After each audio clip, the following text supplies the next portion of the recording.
فاسألوا أهل الذكر إن كنتم لا تعلمون. Kami akan bacakan terlebih dahulu dari pesan singkat dari Abdullah di Samarinda, Kalimantan Timur.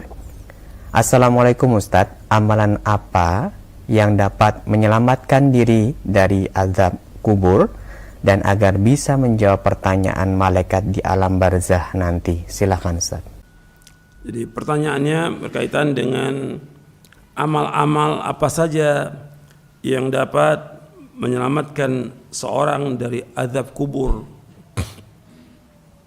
Yang pokok, yang pertama kali, yaitu mentauhidkan Allah. Itu yang harus diingat itu. Itu asas. Supaya orang selamat dari azab kubur, yang mentauhidkan Allah, menjauhkan segala macam perbuatan syirik. Dan ini terus, setiap kita menyebutkan tentang amalan atau keutamaan amalan, yang paling pertama kita sebutkan tauhid. Tauhid dan tauhid. Karena ini semua dakwanya para nabi dan para rasul adalah tauhid. Menegakkan tauhid. Artinya mengikhlaskan ibadah itu hanya kepada Allah. Tidak mempersekutukan Allah dengan sesuatu apapun juga. Karena orang kalau datang kepada Allah dengan sepenuh bumi dosa, dengan syarat dia tidak berbuat syirik, Allah akan datang dengan sepenuh bumi ampunan. Ya ibna Adam, lau ataitani bi qurabil ardi khataya, thumma laqitani la tusyriku bi syai'an, la ataituka bi qurabiha maghfiratan. Wahai anak Adam, seandainya engkau datang kepadaku dengan sepenuh bumi dosa, dengan syarat tidak berbuat syirik kepadaku, tidak berbuat syirik, tidak menyekutukan Allah dengan sesuatu juga, maka aku akan datang kepadamu dengan sepenuh bumi ampunan. Jadi harus tegakkan tauhid. Tauhid ini penting, menjauhkan segala macam perbuatan syirik. Yang kedua, di antara menyelamatkan dari azab kubur yaitu mati syahid, jihad di jalan Allah. Amal-amal soleh yang paling tinggi puncaknya jihad di jalan Allah, untuk menegakkan agama Allah, untuk membela agama Allah. Disebutkan dari hadis Miqdad bin Ma'di Kariba radhiyallahu an, yang diriwayatkan oleh Imam Tirmidzi, Ibnu Majah dan Ahmad. Ketika disebutkan tentang orang yang mati syahid itu ada 6 perkara. Kemudian disebutkan wa yujaru min adzabil qabr, akan dilindungi dari azab kubur. Jadi orang yang mati syahid itu akan dilindungi dari azab kubur. Kemudian di antaranya lagi setelah tauhid, kemudian mati syahid, ya salat. Salat yang 5 waktu yang tinggalkan. Dikerjakan dengan ikhlas, dikerjakan dengan ittiba, dikerjakan dengan khusyuk, dan yang paling pentingnya tumakninah dia. Tumakninah, karena rukunnya salat tumakninah. Dia kerjakan. Kemudian yang keempat ya. Yang pertama tauhid, yang kedua jihad, yang ketiga salat, yang keempat yaitu ribat. Ribat ini menunggu di pos penjagaan ketika berjihad di jalan Allah. Jadi orang yang berjihad di jalan Allah dan dia menunggu di pos penjagaan, ya ribat ini di jalan Allah, dia menunggu di pos penjagaan, dia siap dirinya untuk mati di medan perang. Menunggu di pos penjagaan, dia siap mati. Diletakkan di depan atau di belakang, dia siap untuk mati, untuk membela agama ini. Maka dia akan dijaga dari fitnah kubur. Wa yu'ammanu min fitnil qabr. Nabi bersabda SAW dalam hadis yang diriwayatkan Abu Daud, Tirmidzi dan yang lainnya, disebutkan bahwa kullu mayyitin yukhtamu ala amalihi ila al-murabit fi sabilillah fa innahu yunmalu amaluhu ila yaumil qiyamah wa yu'ammanu min fitnatil qabr. Setiap mayit ditutup dengan amalnya kecuali orang yang murabit, artinya ribat, menjaga di pos penjagaan di medan jihad untuk membela agama Allah.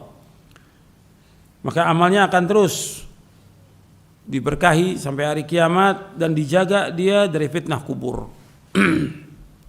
Karena berjihad itu pahalanya luar biasa, ganjarannya sangat besar.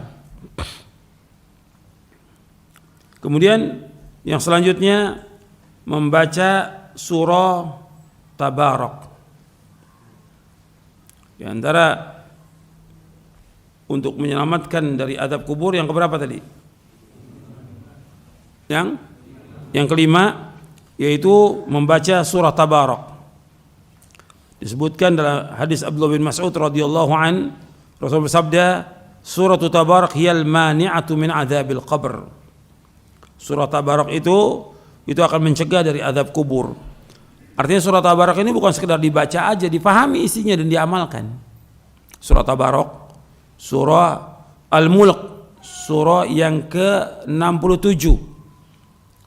Surah Tabarak, surah Al-Mulk itu mencegah dari azab kubur. Diriwayatkan oleh Abu Syekh dalam Tabaqat Al-Sabaniyin, disahihkan oleh Syekh Albani dalam silsilah Ahadits As-Sahihah di juz yang ketiga dan juga dalam Sahih Jami' Shaghir. Kemudian di antara yang lagi menyelamatkan dari azab kubur sesuai dengan yang tadi hadisnya yang berkaitan dengan azab di syarah akidah, yaitu membersihkan diri dari kencing. Ini perhatikan nih, kita harus membersihkan diri dari azab kubur. Karena Nabi menyebutkan dalam hadis, kata Nabi SAW, istanzihu minal baul fa inna ammata adzabil qabri minhu. Bersihkan diri kalian dari kencing karena sungguhnya umumnya azab kubur dengan sebab kencing. Maka kita harus bersihkan diri kencing. Betul-betul bersih kita ketika kita istinja. Dan juga hati-hati tuh kepada kencing, anak-anak antum itu hati-hati, jangan sembarangan. Azab kubur dengan sebab kencing, hati-hati itu. Bersihkan kencing itu, hati-hati. Kemudian juga di antaranya disebutkan sedekah. Yang keberapa tuh? Yang ketujuh, sedekah. Jadi sedekah itu menyelamatkan seorang dari azab kubur. Dalam hadis yang diriwayatkan oleh Imam Tabrani dalam Mu'jamul Kabir dan dihasankan oleh Syekh Albani, inna sadaqata la tudfi'u an ahliha haral kubur.